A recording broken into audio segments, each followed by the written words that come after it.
This is Marion Fontaine, the world's finest semi-professional wrestler, and you're listening to Give Me Back My Pro Wrestling Podcast. Promotional consideration paid for by the following.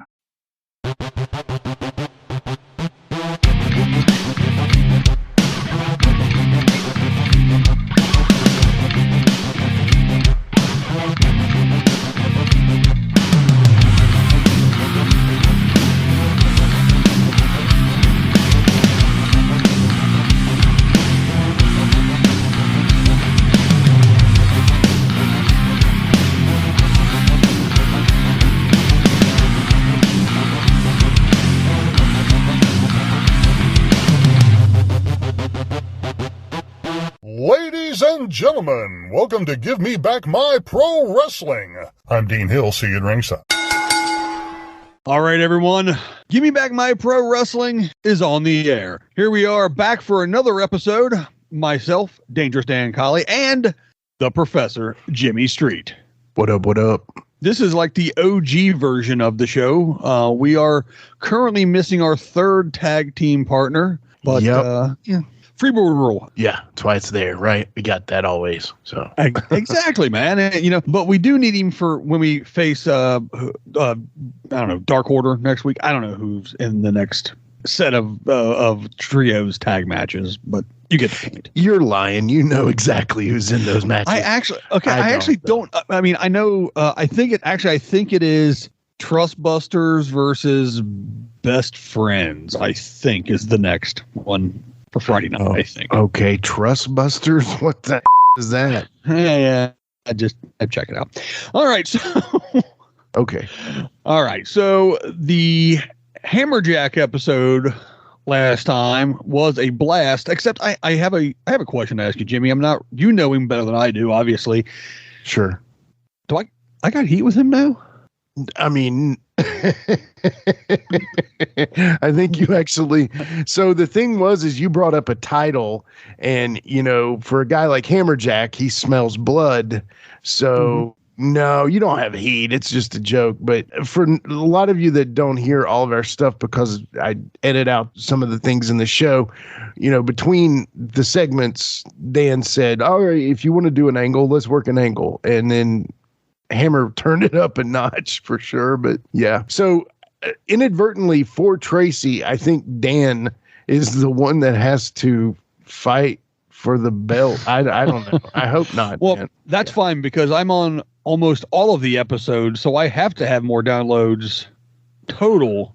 Sure. Hammerjack, right? Yeah. I mean, that's exactly the point. Yeah. We should be fine. But no, in all seriousness, we'll be all right. Thanks. Thank Hammerjack again for coming on last time. It was really awesome. A super good dude. If you haven't heard that episode yet, finish this one, then go back and listen to that one, because not only does he have a lot to talk about in the pro wrestling industry, but he has a lot to talk about kind of in life, and real good dude. Love to have him on again, talk about some more stuff. Yeah. And so far, I believe the only Northerner to be on the show.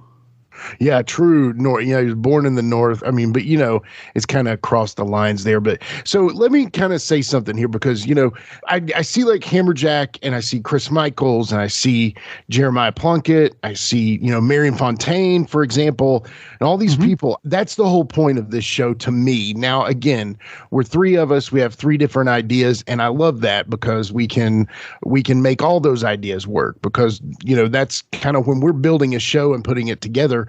We're kind of coming with ideas that, kind of tickle our fancy. So Dan may want to talk to somebody, Jared may want to talk to somebody, and I may want to talk to somebody. And the cool thing is we can do that. A lot of people, say like, why don't you do Goldberg, or why don't you talk about Undertaker? Why don't you talk about like big names? Because here's my reasoning on that. Everybody talks about those guys. So, when you have people like Chris Michaels, who is the guy that put a lot of those guys over, and guys like Hammerjack, who didn't quite burst through the glass ceiling, that brass ring or whatever. I want to celebrate those dudes. Plunky right now, who's trying his best to be there. So to me, that's kind of my idea. I don't think I've ever said that, but I've kind of felt that. And whenever you see a person's name that you don't know, click on it, man. Listen to it. Their story's great too. You don't have to just hear about the Goldbergs or the John Cena's of the world, the Roman Reigns. We don't, I would rather tell the story of the man that never got his story told. Does that make sense?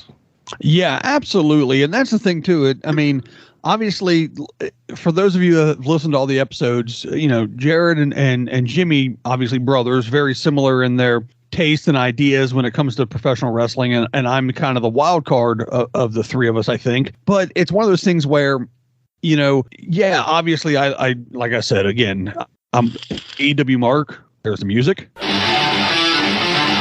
So I'm an AEW mark. Obviously, there's the music. And and I love that and stuff too. But like I said, last time, all professional wrestling needs, I don't want to say all. Okay, honestly, there's probably a handful that probably don't need to be necessarily doing this. But sure, the thing is, I've seen some people, but like professional wrestling from all levels, you've got to love it, want to do it.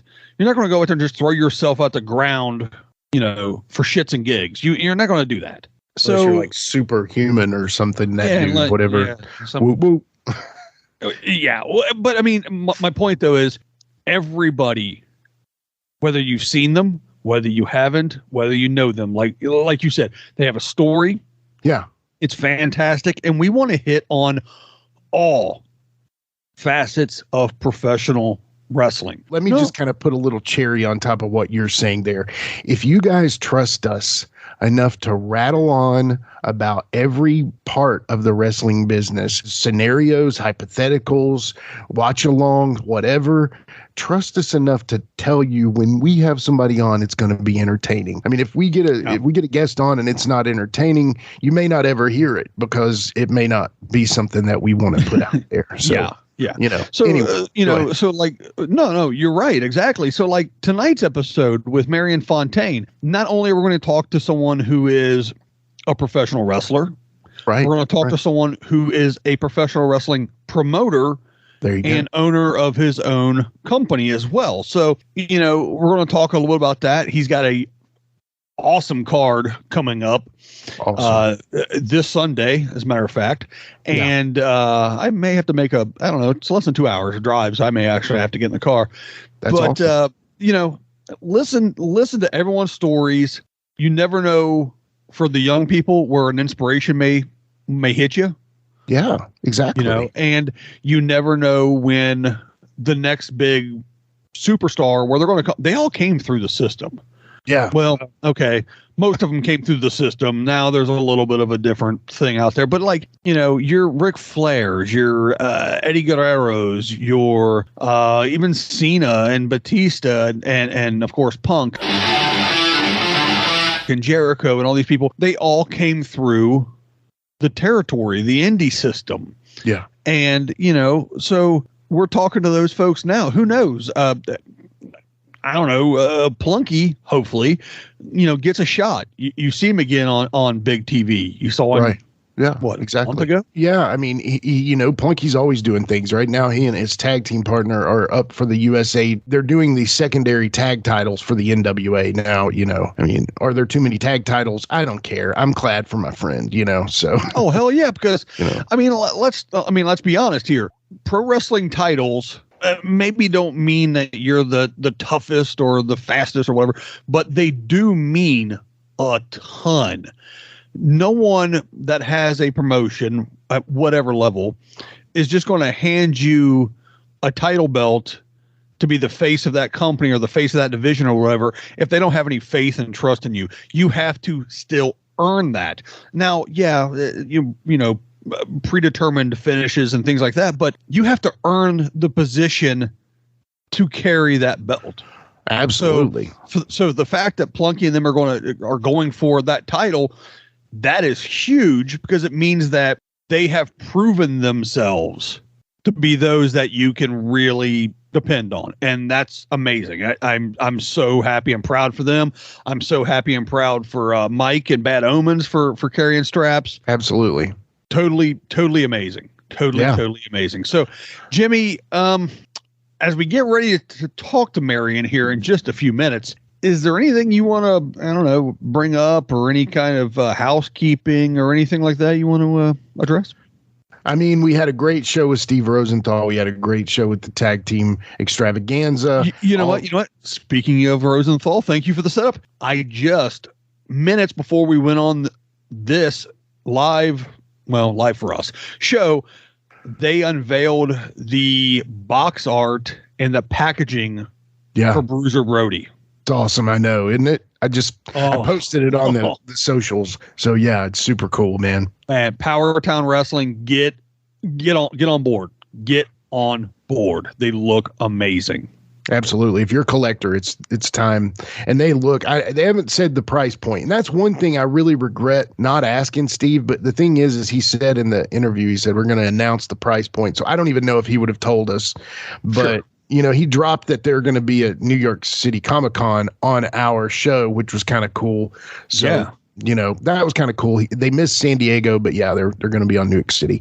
So yeah, we've got a really cool working relationship with Power Town and Relativity Media and all that team over there. We've got some future Hall of Fame, opportunities coming up that are going to be exciting for us and everyone. Absolutely. And that's the thing. Like you said, we're not going to just talk to all the big names that you may hear.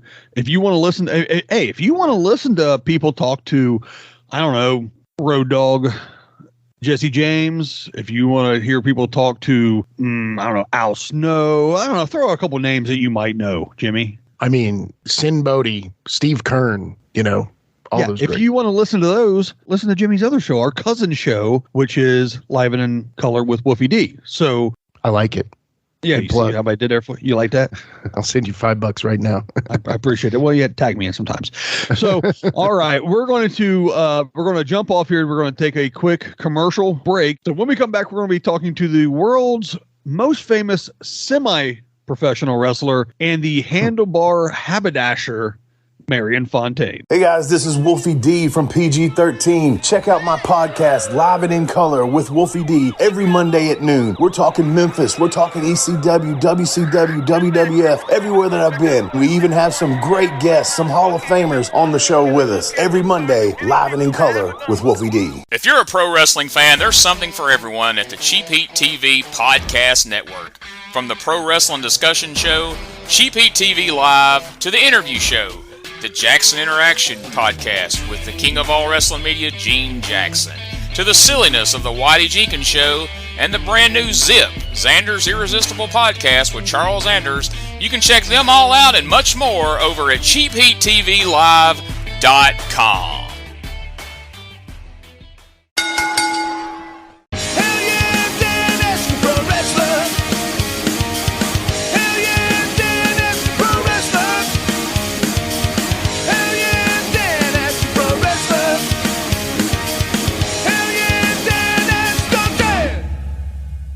All right, folks, welcome back to Give Me Back My Pro Wrestling. Jimmy, we have a very special guest on the show, and this particular individual not only is the world's finest semi-professional wrestler, he's also the owner of a wrestling organization and promoter. We will talk a little bit more about that here in a while. But ladies and gentlemen, please welcome Mr. Marion Fontaine.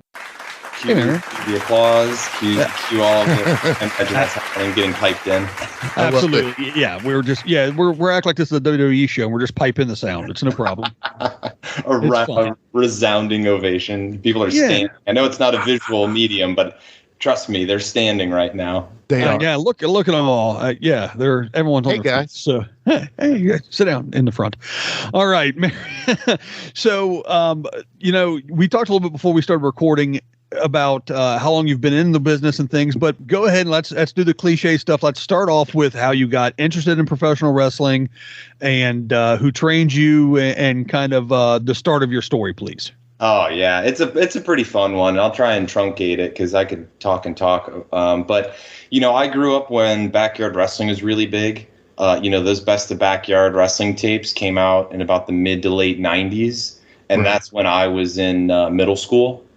So it was kind of like a perfect time, right? The Attitude Era was right in around that same area. And so my best friend, Travis, and I used to just mess around in the backyard. And then his parents saw that it was something that we really were into. And they built a 16 by 16 ring in his backyard. Wow. So, yeah. So and it wasn't like a standard ring because, well, at the time, I mean, the internet was still like pretty early on in terms of like how you're getting information easily, like downloading things and whatnot. And I'm pretty sure there were some plans online that you could like follow for the other people that had already built rings in their backyard. Like there were a few promotions that were kind of like well known that, one guy, Claude Merrow, aka Ruckus, he had from like CZW and all that. They had a very popular promotion that I think maybe we got the plans from or something. I can't remember. But anyway, his parents built him a 16 by 16 ring in the backyard. They bought real ropes. So that was one of the parts that was actually real. Now, a lot of rings will have like suspension underneath. Not all of them do, but to tighten the ropes. That part we couldn't really figure out because it was an actual like a frame. We didn't have like it built like a normal ring where you have posts that go all the way to the ground. This is actually like a base built into the ground.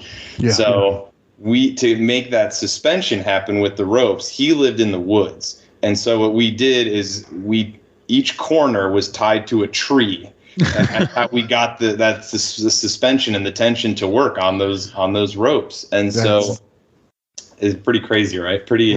Oh yeah. Yeah. And there are a few, like there is some like photo evidence of that. I'll have to find it. I know I've got it on my hard drive somewhere. Some photos from way back then. Yeah, we'll share that with the group for sure. So yeah, I'll when we're done, I'll see what I can find and show you guys because I remember there was a few and you can share it and show people. Yeah. So that's kind of how it got started, and we were doing backyard wrestling. And like I said, at that time, when people would say that, the connotation was like fire and barbed wire and all that.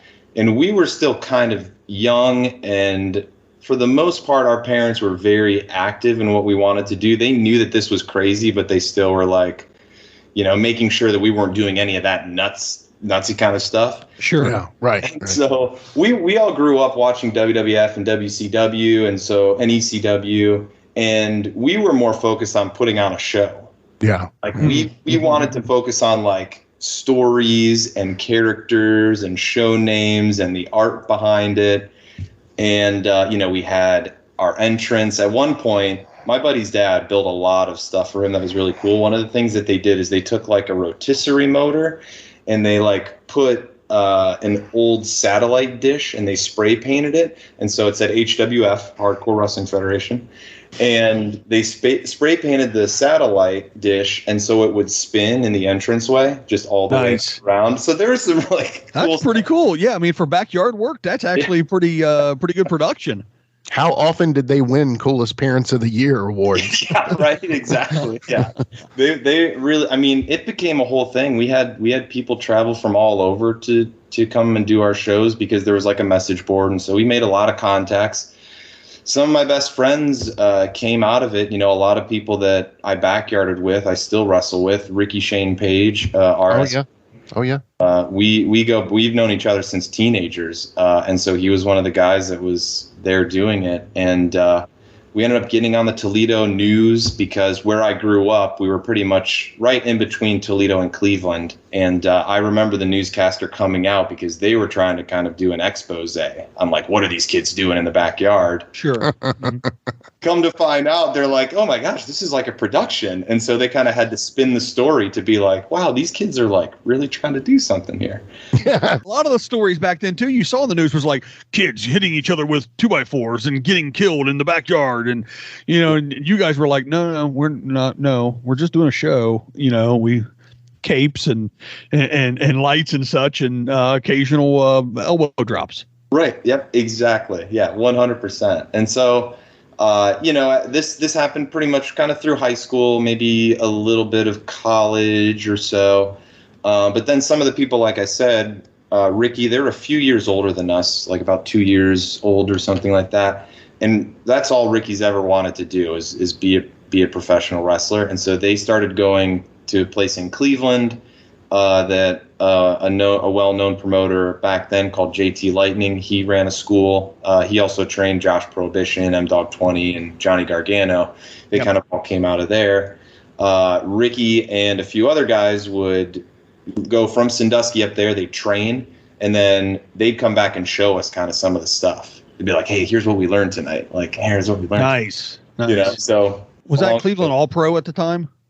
Yeah, that would have been Cleveland All-Pro. And so they did that for a little bit, but then they ended up finding a school closer to Sandusky in Elyria, which is about halfway, and that's Mega Championship Wrestling. And so that's where I ended up going to train under a guy by the name of Chris Cole, who actually I just recorded a video for him today. He's turning 40. So, yeah. So, and we had gone when I was in high school to a show or two there because they would do these shows in Jamie's Flea Market, which is like a pretty well-known flea market in Northern Ohio.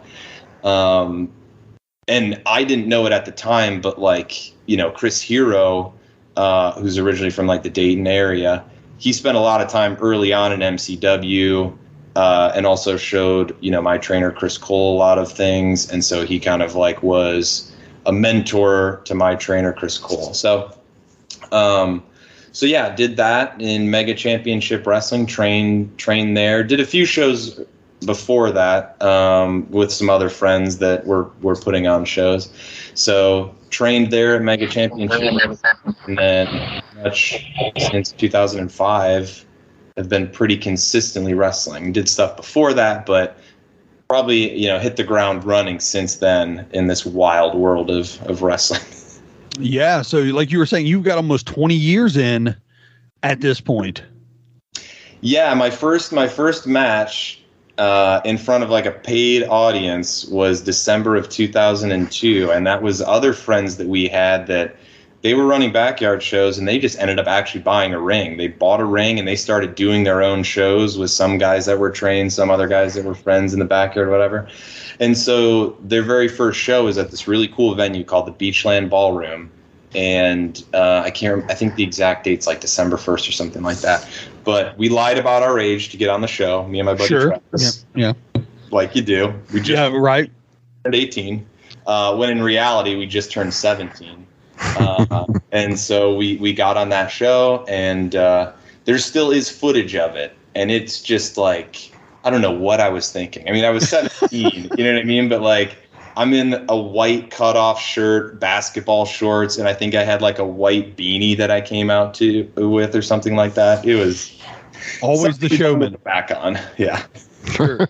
Yeah. So you talked a little bit about like, Cleveland All-Pro area up there, Elyria. My wife's actually from the Wellington area, and Oberlin area, so I know the flea market you speak of, and yeah. You're talking about Chris Hero, and Ohio is actually a pretty good hotbed of professional wrestling.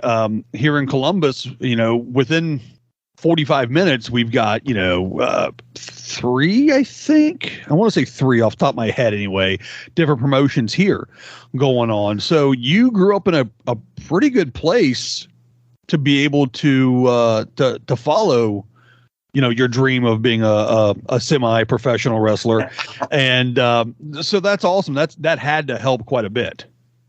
Yeah, there was a lot of promotions scattered around that area, Cleveland, in the suburbs around there. So like when I was getting my start, You would do Mega Championship, right? You do MCW in the Elyria area.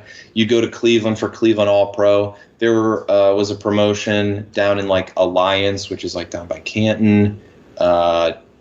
OCW, which now runs in Akron, but they used to run in Coshocton, in that area a lot more, so Central Ohio area. Sure. So there was a lot of places, and that's not including HWA or other places down in Cincinnati. There was always different spots to go. I feel like for the folks that were coming up in and around Cleveland, a lot of those guys would kind of wrestle in Cleveland and then in Pittsburgh, and then maybe also like Erie, PA, or Buffalo. That was kind of like your area at the time. There wasn't really a whole lot of wrestling going on in Toledo or Detroit, so you kind of like centered it in that area. But yeah, I mean, starting out you had a lot of like work even just in those small little places. Like I said, in the early years, I'd probably wrestle almost every weekend starting out, or not, 2 times a weekend or something like that. Well, I mean, that's I've always heard that's the important part of getting reps in the ring, getting to work better people than you are, so that you can learn from them as you go. And what an opportunity that you've had presented to you to be able to do something like that. Yeah, then there was a lot of talent there that was coming up at the same time. That was great to learn at the same time too. But yeah, you're just trying to get reps where you can. And I mean, you definitely know the people that you kind of click with in the ring, and then the other people then not so much. But yeah, I was really, really fortunate. Like you said, Ohio has a lot of, historically has a lot of great talent that's come out of it, especially in the independent scene in the last, 15, 20 years. Oh yeah. Tons. Yeah. I could name a ton of people right now that people would know on TV from the state. So it's pretty outstanding. And you talked about HWA for a second. I grew up outside of Cincinnati in Northern Kentucky. So yeah, I remember the Pillman shows, going to those memorial shows and things, because I'm old. I'm 46. So, so I went to those shows and met the Hardys and saw Flair and all this stuff, and, that's an important thing we want to make sure that we push here on this show, is that professional wrestling is everywhere. You just have to look for it a little bit. And, maybe you don't get to see Mania, maybe you don't get to see AEW, maybe you don't get to see TNA or whatever, but you can go watch people, and you can watch people that are really talented and take their craft very seriously anywhere. Yeah, that's true. Yeah, and I know we'll talk about old wrestling, but this is a favorite story kind of mine where, like you said, you never know what you're getting into necessarily. And I know sometimes it's harder for fans that like maybe watch WWE or AEW, like the larger scale productions, might not be as easy for them to like go to an independent show just because they're not familiar with it. It's just like, I don't know how that's going to be. I usually like to go to the big arena shows or whatnot. But a friend of mine who has gone to a number of old wrestling shows, is a big supporter. His name's Jason. He talks about this free festival show that we did in Northern Ohio a couple of years ago that I put on. And it was free to the public. The city puts on the festival every year. They wanted to have wrestling be a part of the entertainment. And so this was in, I think, 2018 or 2018. And so MJF, I've known him for a while, and so I had him on the show. And so my buddy Jason is like, he tries to convince some of his other friends that are kind of wrestling fans, that like will watch AEW, like, hey, you should go to these small shows. And he tells them, like, if you would have went to the show, you could have saw MJF for free at a festival. So you never know with the independent shows what you're getting. So it's kind of like, hey, if you see something in your area, and if the night's free, go support, because like that's a huge thing for independent wrestling, is like it's definitely seen any ticket sale that you have happen. It's definitely like felt and seen from people. Yeah, that's very cool, man. One thing that I love about the independents, I love about the big guys, I love about any wrestling promotion are the gimmicks, man. So I got to ask, brother, tell me about your gimmicks. Now, what was your first gimmick? What led into the semi-pro wrestler gimmick? I'm loving that gimmick, by the way. It's the most honest gimmick I've actually ever heard. Yeah. So originally, I mean, I've always been pretty skinny. I'm pretty lean guy. That's never really changed too much. I don't know, I'm getting up there. But when I started out, I was actually under a mask because I feel like it's very normal to happen in the Midwest, where it's like, oh, hey, this guy can do a moonsault or a crossbody. We're going to put a mask on him and make him a luchador because that makes sense. I could, I'm the luchador. Sure, whatever. So I did that. I did that for a little while, and which is fine. But I think that people were in and around were like, let Justin talk, let Fontaine talk. Don't put him under a hood. And I always loved being a bad guy. So, you'll hear from people, it's so much easier to be a bad guy than a good guy, which is true. It's easy to get people to hate you, just not in wrestling, but in life. It's so easy. You cut someone off, they hate you. It's a lot harder than getting them to like you. So, and from what I've found, the heels are the better people too sometimes. So anyway. Yeah, when you get to know them, they're just like, oh, actually, he's a real champ. So I was like, well, I'm a beanstalk, whatever. But what if we make these announcements before I come to the ring? What if we have the announcer say, hey, this next participant has he was the arm double in Sylvester Stallone's Over the Top.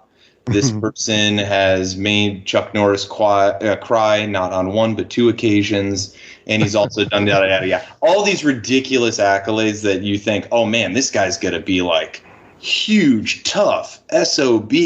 And then I don't know if we inflated my weight. I don't think we did that. I think it was just like, here are the things, blah blah blah blah. The megastar, like, oh yeah, this guy's got to be a star.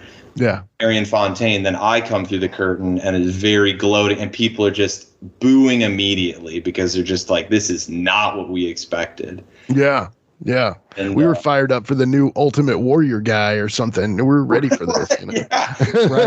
Right. I remember when we saw you work, me and my buddies, and you come out and we're like, look at this guy. We're like, this is going to be great, And then one of those guys, Dan, that's not cool, man. No, I was. We had signs too, because they had, when you walked in, they had poster board and you could make your own signs. And I think we had one that said like, just kiss him or something. And we were right in the front row actually. And we were like, we yelled at you a few times, and I think you yelled back and interacted and different things like that. At this point, I don't remember exactly what happened. But yeah, you're right, 100%. You walk out in that gimmick like that, and people are like, "Oh, what's this Jack, Jabrone doing over here, goofing off?" The idea was to get a reaction the moment that I come out from the curtain, right? So like, I haven't necessarily done anything in the ring yet to like influence your decision. But you already are like, this guy. Yeah. It's the same thing of like, if you're in Cleveland and someone is like, from Pittsburgh, Pennsylvania, booze raining instant. Yeah. You know what I mean? That was like a tried trope, and I'm sure it works in other, cities. If you're in Chicago, somebody from Green Bay or what, something like that. So yeah, I did that for a while. Very cocky heel, just very full of himself for no good reason for the most part. You know what I mean? But like you were saying, Dan, I love to interact with the crowd whenever I can. And at a certain point, people were starting to be like, okay, this guy's like kind of lovable. We kind of enjoy this guy. So then I was kind of like, a little bit of baby face here and there, depended on the promotion, depended on what they had, going on.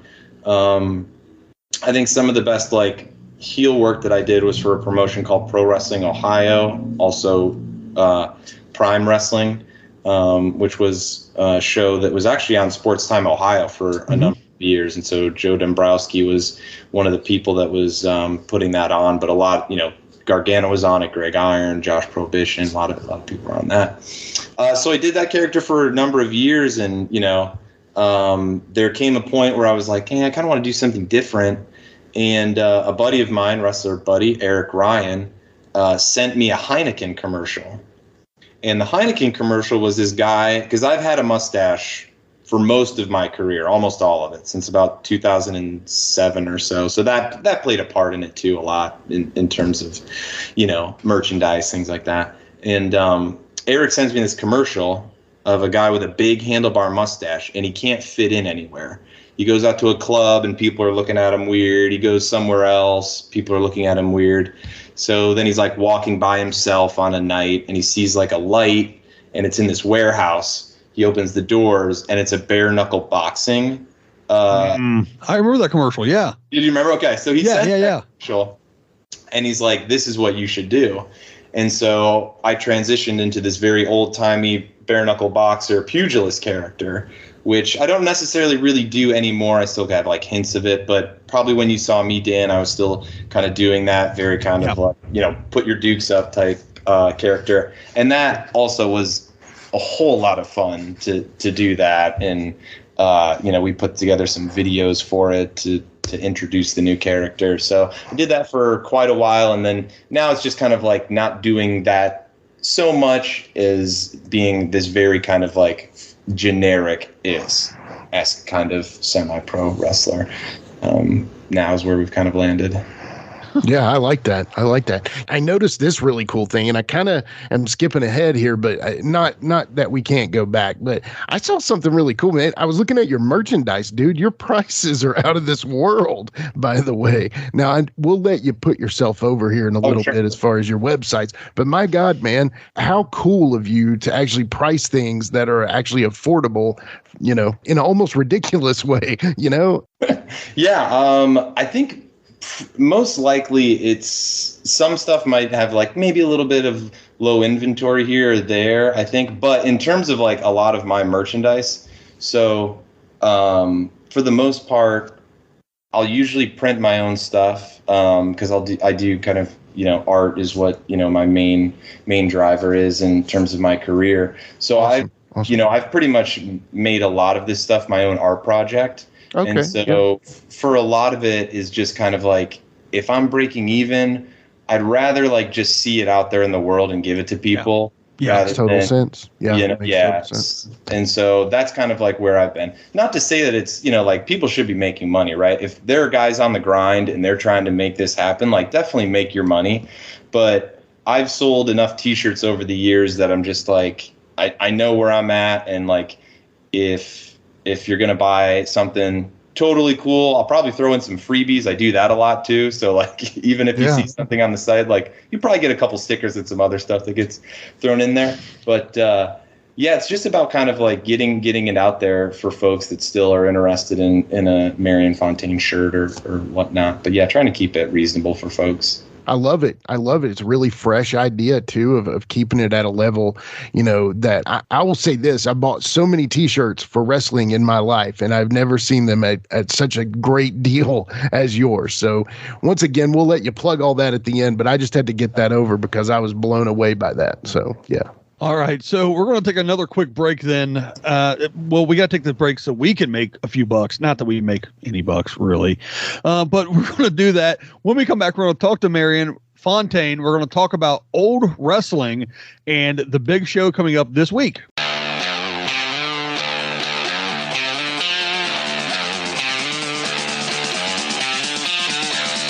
Hey, this is the one-man gold mine, the one-man enterprise of professional wrestling and all entertainment, Flynn Hendricks. And you better believe when I'm looking for a good podcast to listen to, I go to my own.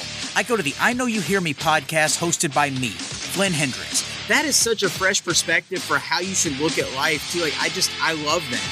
And then when I'm feeling spooky, I go to my other podcast, Tales from the Haunt, where myself, I want my head shoved inside a 15-pound silicone mask. More. I want to have a bucket of sweat coming off me at the end of the night than just Jeff. Dogs don't lay eggs, Flynn. I hate you so much. Talk to other scare actors about what it takes to get into the world of scare acting. So if you're curious about how people became professional wrestlers, actors, prioritized their mental health, became entrepreneurs, avoided burnout, or got into scare acting, you need to go check out I Know You Hear Me and Tales from the Haunt, available on all podcasting platforms. And I know you hear me.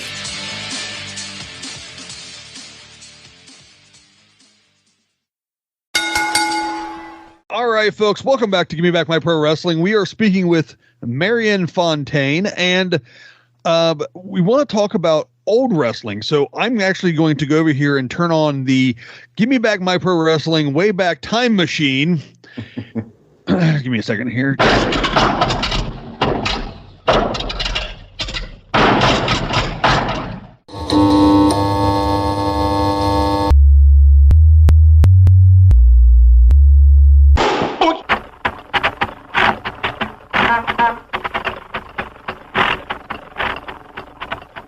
All right, and now I'll do the rest of the show like this here as we talk to the handlebar haberdasher Marion Fontaine about old wrestling. Dan, you're trying to get a job, aren't you? Sorry. Yeah. First of all, I always love doing that voice, and second of all, yeah, of course. Sorry, Mary. You've just been waiting for this. So sorry. Yes, he really has. Yeah, I absolutely have. I mean, for a few weeks now, I've been like, hey, man, I can try to get a hold of this guy, and you know. So yeah, old wrestling started in 2013. I don't think wrestling necessarily needs more promotions, right? There is a lot of them. And I always had an itch to do a show, to put on a show, but I knew that if I was going to do something, it would have to be different. I didn't want to do basically what everybody else was doing, because I'm not going to say that was my mantra in my career, but I like to think that I've kind of carved my own path in how I wanted things to go. So I wanted to do the same thing with putting on a show. And like we were talking about, at the time I was doing the bare knuckle boxing character, the fisticuffs. And my girlfriend at the time and I were talking about it, and she was like, there are some other old time characters out there. What if there was a show that was a period piece taken back in time in like the 1920s, and then all of the characters are from the 1920s. And we were just like, wow, why not? Let's give it a shot. So I've said this on other podcasts many times before, but there were 4 core wrestlers that I was like, I have to have them for this show, because at the time they were probably some of the more well-known old-timey characters that were like in around the area. And it was Thunder Kitty, who's a female wrestler that does an old-timey female character, has always done that, has the claw as a finish. It's awesome. I love that. Yeah. And she's been around NWA, Ring of Honor. So Thunder Kitty. Sue Jackson, who's a trainee of Billy Rock, I think he was in the same class as Ruby Soho. He played like this very big bully character. Nice. Menacing kind of character. He had a big handlebar mustache and suspenders and all that. Third one was Dasher Hatfield, who was well known in Chikara. Played an old timey King of Swing baseball. Yeah. And when he got unmasked, he was Avery Good for a little while, and he actually just had his last match, I think, a few months ago. And then the last one was the old-timer Jeff King, who I don't know if you guys are familiar with, but Jeff King is probably one of the greatest characters in independent wrestling history. So I'm familiar with him. Yeah, he's awesome. Yeah. Jimmy knows him. So, Dan, if you're not familiar, or any of the listeners aren't familiar, imagine a guy that's probably about 175 pounds, 180 pounds, kind of a buzz cut, wearing an Andre singlet. And the Andre singlet, no knee pads, boots and socks that, show a little bit over top of your boot, but no elbow pads, no knee pads, none of that. And he would come out, and then his voice would be very gravelly. So it'd be like, "This is Jeff King, the old timer." And his finisher was the bear hug. And that was like his legitimate finisher. So Jeff's from Michigan. I've known him for a very long time. And he was like, gotta have this guy. And Jeff's like in and out of wrestling. Like he's done some more deathmatch stuff recently, which is kind of interesting, out of character for him, but also I think probably adds to the allure of it. So he's done like some GCW stuff, I think, in the last couple of years. So anyway, those are some of the characters that I was like, okay, I'd love to set the tone because people know them already as these old school characters. And then the rest of the card was kind of filling out people that either I had ideas for what they would have been in the 20s, or their character now is taken back into the 20s if we could do that. So like, I was like, a good example was like, for the first couple of shows, Jock Sampson and Chuck Taylor teamed up as moonshiners from Appalachia. From That's Kentucky, good. And Jock Sampson's right on the river, West Virginia and Ohio.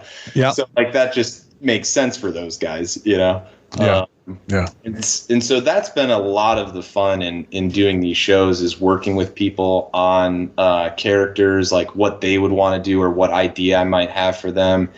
And I think for a lot of people, wrestlers specifically, they're just so excited to do something a little bit different than the norm of what they're kind of, asked to do, whether it's what they're asked to do in the wrestling ring or asked to do character-wise. This is something that's like, oh, I can show my range, or I could just do, it's almost like Halloween, I think, for people in a lot of ways, where they're like, oh, I get to kind of be whatever I want. And absolutely. It's awesome.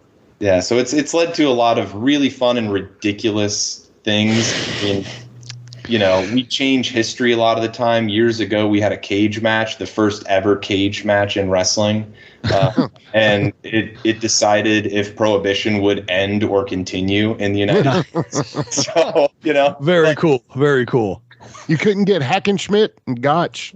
yeah. We've been trying to get those guys for the Gotch. Years. Yeah. Now, please tell me, for that match, you had Josh Prohibition in that match for Prohibition. Prohibition is the one person that I've been trying to get to do one of the shows. I've known him for a while, and I've been trying to get him on board with doing one of these shows because it would fit perfect. You know what I mean? Yeah, of course. Yeah, absolutely. Yeah. Be like an old bootlegger or something, or whatever. Yeah, that'd be perfect for him.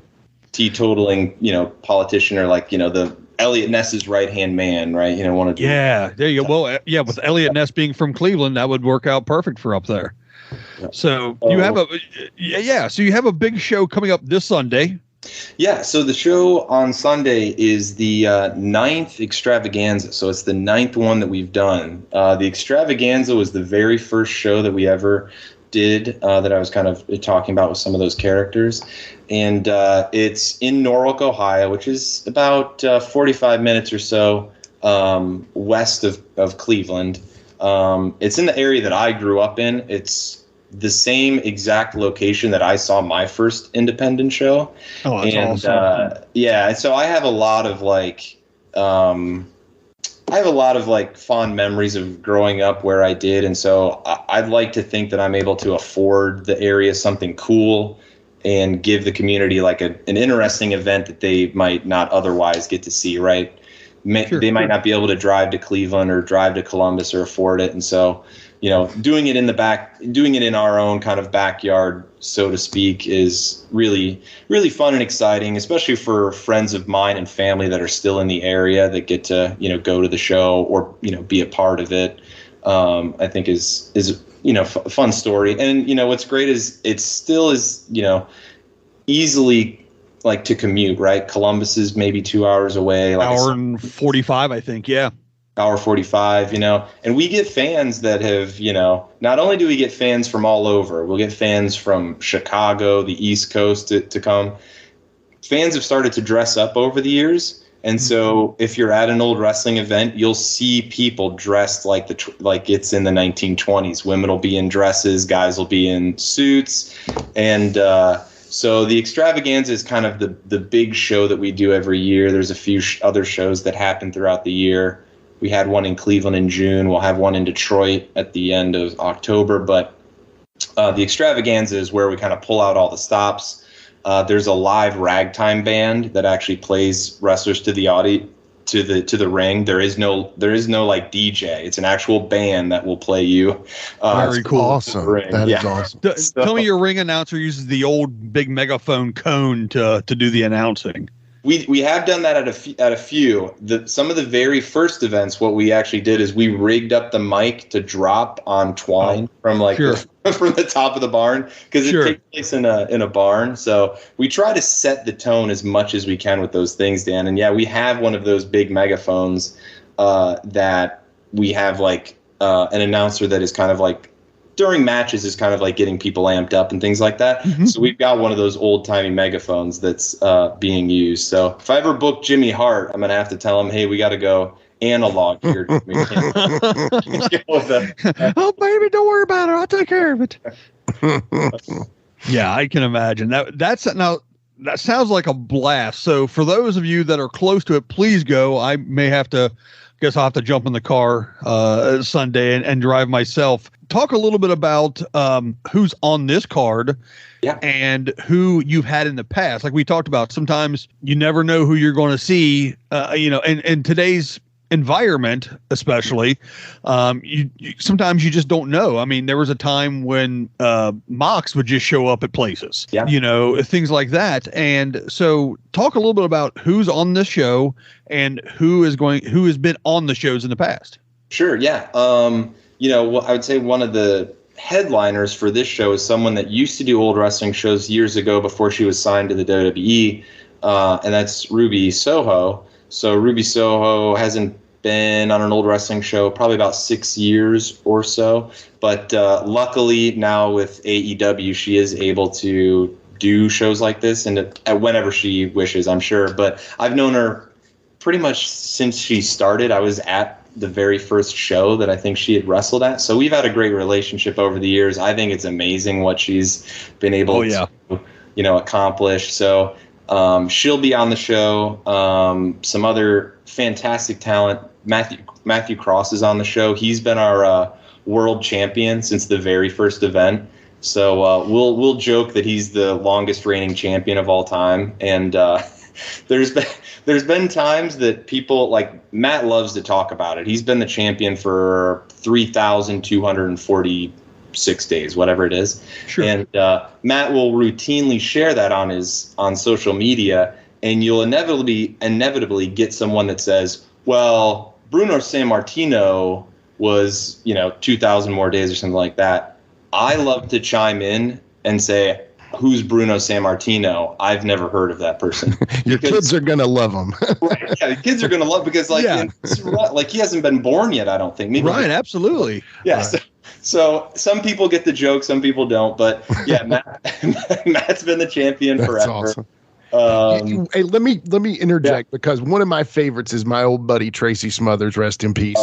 He was on He wrestled a bear. He's legendarily known for wrestling a bear all over the Mid-South, and you had him wrestling a bear. I loved it. It was so awesome. We did, yeah. We had, and I've Tracy was booked a lot in Cleveland by JT, and so I was lucky to be in the ring with Tracy multiple times against him and teaming with him. And, I still think about him a lot. And there's some great photos of when he was there. Consummate professional, one of the best people I've ever met in wrestling from the standpoint of that, like, he's been everywhere. Yeah. Yeah. He'll do more than I would ever imagine or dream to do in professional wrestling. But when he shows up, he's the first person to say, like, what can I do? What do you need me to do? How can I, help with the show? How can I? He was so giving.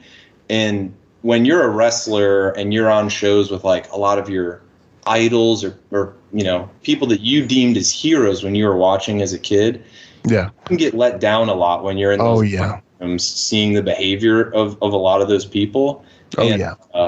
Tracy was never one of those people. So I was so happy to have him on the show. And I've said this before on other interviews and in talking with people, but he gave the show one of the greatest compliments I could ever ask for.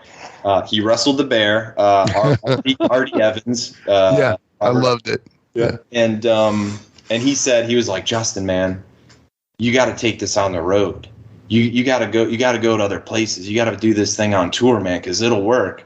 And so I think about that a lot.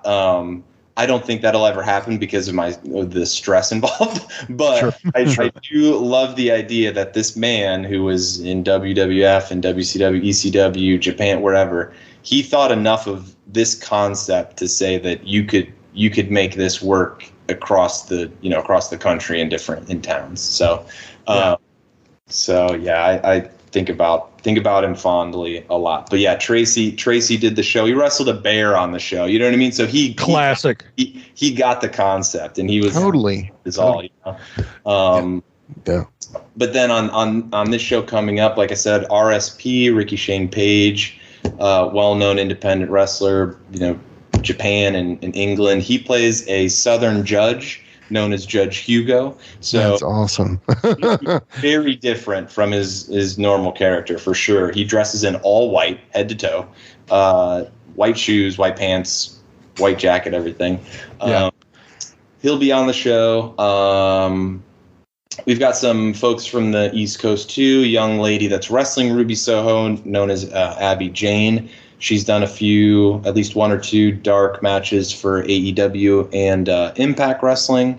And then there's just a lot of great local talent in the Ohio, Pennsylvania area. You've got like folks like Derek Dillinger, Ziggy Haim, the Main Event. Those are guys out of Pittsburgh. Jock Sampson's on the show. You know, he's going to have his moonshine jug there as well. Now Jock doesn't do the dab elbow any longer, does he? I mean, is that that's over now, right? Yeah, well, I mean, it hasn't. If he did it in old wrestling, it would probably be a trend-setting. That's true. That's true. Given the credit, right? Jock could be the trendsetter. That's right. Yeah. So yeah, he's there. He'll have his jug of moonshine. Some other folks, Eddie Only will be there. He's a bit well known. Then you've also got. Another old-timey character is Arthur MacArthur. He plays a strongman character that's kind of been coming up in the last few years. And then the show is being headlined by a badge versus mask match. So Dick Justice, known in old wrestling as Dick J. Layhart, plays kind of a crooked police officer or federal agent. And he's trying to get to the bottom of who Buster Buckaroo is. Buster Buckaroo is a masked cowboy, and he's been evading the law, and so that is going to headline the show. It's kind of been going on for a little while, the animosity. But so those guys are going to headline the show, which should be a great main event. So I tell you what, if that doesn't make you want to go see old wrestling, then I don't know why you're listening to this podcast at this point then, because wrestling is for everyone. It absolutely is. It's the superhero in the comic. It's the jughead in the comic. It's the professional athletes. It is actors. It's everything. I've always thought that professional wrestling is one of the purest forms of entertainment for the fact that you get everything. You know, people like to see real, tough, burly guys out there fighting. You got that. You want to see, you want to see a little bit of comedy in it. You've got that in wrestling. It's so to hear that you've created an entire company and brand around an idea of, hey, this could be cool. And, that's amazing. That's refreshing. And I absolutely love the fact that you did that because, again, like I said, we were inundated so long with one brand of wrestling that was readily available to other people. This is what we were talking about earlier. Wrestling is for everyone. There's your flavor, whatever it is, it's out there. You just have to look a little bit. Yeah, no, I couldn't say it better, Dan. Old wrestling is kind of the exact, I think it's the promotion of this podcast. Now, of course, Dan and I would technically be reporters on an AM radio, but old wrestling is the exact promotion that would represent this podcast. Because give me back my pro wrestling. You cannot get more, than old wrestling. I mean, so, you guys anytime you have something that's going on, shoot us a message. We'll promote it for you, man. Anytime. No, when you guys, asked and I was going through the episodes, I was like, oh, I think these guys are going to enjoy it because, you're talking about the tag team spectacular things, like all the classic stuff. Right. And so we try to do like a nice blend, right? There are rules in old wrestling. I'm not going to peel the curtain back too much here, but I'm very stringent on rules. And I believe that helps in creativity. It really does. And so we blend that with some ridiculousness, right? The right levels of it. Like my buddy plays William Howard Taft, right? And yeah, sure, of course. Why not? Yeah, why not? We just elected him the U.S. Secretary of Slams. So there's that hilarity, but at the same time too, he at the last show was enforcing rules on the referee, right? So we kind of were doing this blend of we know that William Howard Taft is, not alive and well. But we want people to be immersive in that experience while also having a little bit of classic wrestling mixed in there where we can. So I tell people all the time, this show is the Three Stooges with body slams. It's a lot of what you guys are saying, Dan, Jimmy, it's the performance art aspect of wrestling. And so I'm just as happy to get non-wrestling fans into the show as diehards are, because I want it to be this is something that you can bring your family to. Diehard wrestling fans can get a different change of pace with it, and just have a real enjoyable time. I love hearing the boos and the cheers, and fans do get into it, and that's what I didn't expect, but I was hopeful that we could create something, and it kind of gone beyond what my expectations were. So it's been a great event and fun ride for sure. So I'll definitely take you up on that anytime. Yeah, please do. I mean, I'm thinking the two people that I would love to have seen work in that promotion would have been, I think Andy Kaufman would have 100% got it. Yeah. From day one. I think he would have just ate that up, hearing what I've heard about him. And William Regal.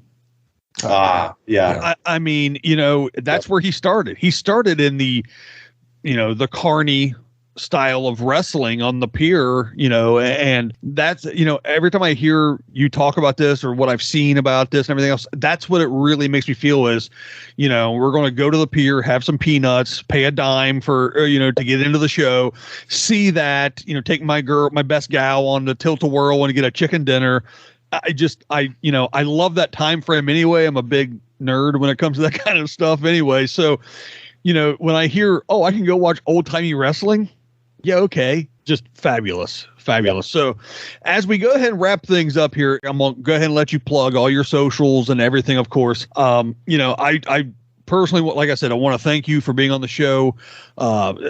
Absolutely. Been a blast. I'd love to have you back on and talk a little bit more about maybe how the sausage is made as far as what it takes to actually put on the show, how that all kind of works. To whatever extent you want to talk about. And, because I think, that's another aspect of professional wrestling that I think, you've got the people on the internet that will be like, Cena sucks, enter, or whatever it might be. Right. All right. Well, he doesn't. He absolutely doesn't. You have no idea what, like I said, I've never been behind the curtain. I've never been in the ring. I don't even know what it all entails.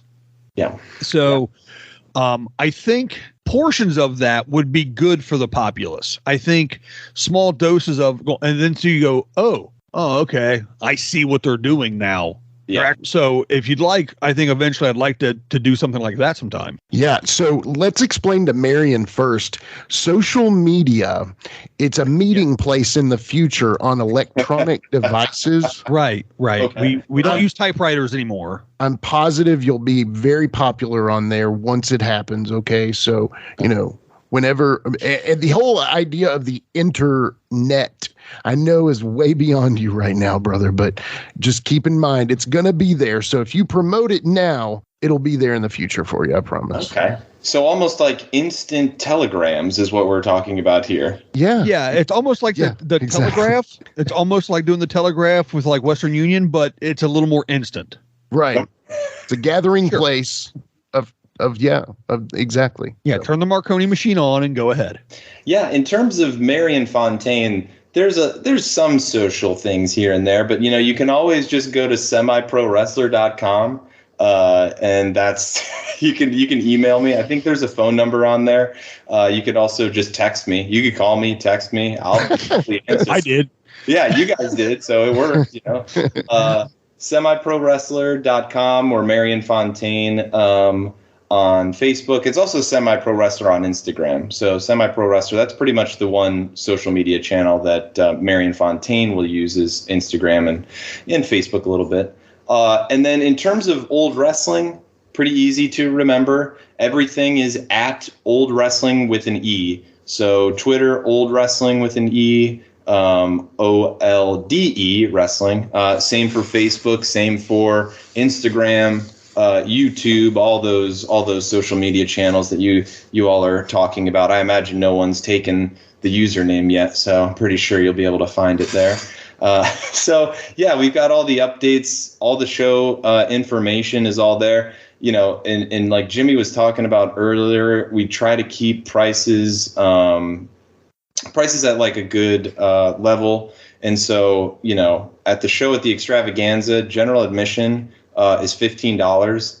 And it's $5 for kids 10 and under. So, $20 if your kid is a fan of Olde Wrestling or any wrestling, really, I should say. $20 would get you in the door. So we try to do that to just keep it open to, like we were talking about earlier, keep it open and try and get the general public to attend the show and see what it's all about. And then my method has been also, if there's a little bit of extra money in those fans' pockets, they're able to spend a little bit more at the merch table for the guys and girls that are selling their stuff. So that's what we try to do with our ticket prices. And it'll be a great event. And if you're not able to make it, follow along on social media or, places like IWTV. Almost every Olde Wrestling show is there, iwtv.live. I know that if you sign up, you get a free, I think, 5-day trial.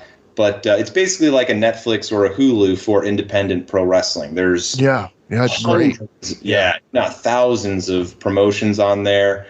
They're doing live events every night during the week, pretty much. So, like, if you are a fan of independent pro wrestling and you're looking to find out about new names or anything like that, I think it's $9.99 a month, but you're getting definitely your money's worth for it. Totally. I'm a big fan, by the way. So yeah, absolutely. Yeah. All right. Well, as we, like I said, wrap up here, I want to thank you for coming on. We want to tell everyone to go back in time and check out Olde Wrestling. Follow everything on Facebook. What Facebook? Yeah, Facebook. Everyone, I didn't know if it was MySpace. It's just, the time travel thing has really got me screwed up a little bit. Yeah, I don't know anymore. Rolodexes, we don't even know now. Yeah, exactly. But like you said, for those prices, I mean, come on down, folks. For a little bit of money, you get a lot of entertainment. So that's my last resume attempt there. So thanks so much, everyone. Make sure you listen to the show and follow our socials so that you can see their socials, because that's the ones that really matter at this point. Oh, and by the way, Marion, can we steal the semi-pro thing for podcasting and just be like, we are the semi-pro wrestling podcasters? Yeah, I'll give you the affiliation. You guys. Okay, we can work that out. Endorsed as from the official Semi-Pro Wrestler, you're endorsed as the Semi-Pro Wrestling Podcast. Excellent. I don't know what Dan's talking about. I'm full on pro over here, baby. So no, I don't know. We've had a few technical glitches that no one would have known if I wouldn't have said anything. Exactly. But I still will edit it out. It's fine. So there you go. All right, Jimmy, go ahead and plug our stuff and let's get out of here, bud.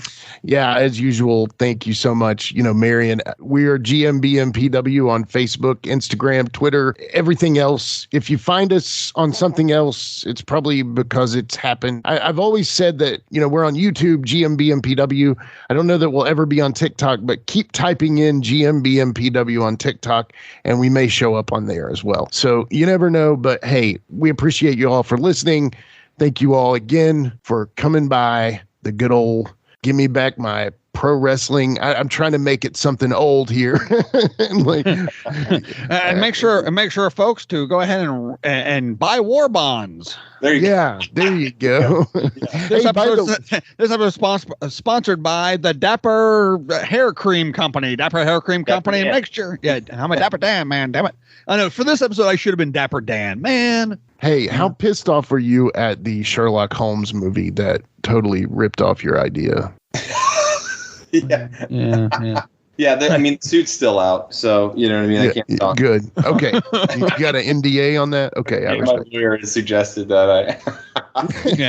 Shh. All right, folks. Thanks for listening. We're out of here. Jimmy, hit him with it. Fight forever. AEW is going to sue us for that eventually. But I'm going to sue them. With a tear in my eye. This is the greatest moment in my life.